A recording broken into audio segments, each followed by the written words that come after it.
It's Lisa Marie from I Can't Wait to Travel, and today I'm excited to share our experience on ITA Airways. Our adventure began at Athens International Airport, indulging in the lounge area. It was a pleasant experience. There were a lot of options to eat, and it was nicer relaxing in their lounge than by the gate. But I do have an inside tip for you. ITA Airlines still tops my list for the best lounge cuisine during our trip. ITA Airways, or ITA Airways, is a new Italian airline since 2020, taking over from Alitalia. We went for business class for our flight to Rome, and it was, let's say, mixed reviews.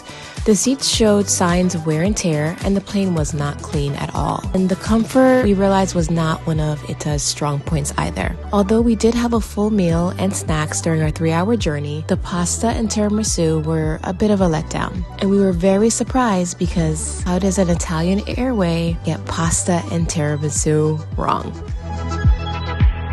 On board, everything was professional, but not particularly outstanding. American Airlines and Asian Airlines impressed us so much during this trip. Upon landing in Rome, the baggage belts moved super fast. You have to pay attention because if you miss your bag, you might find yourself in a full-blown sprint.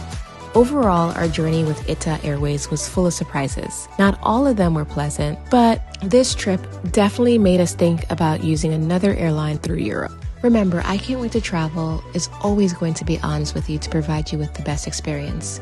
Email info@ican'twaittotravel.com to book your next trip.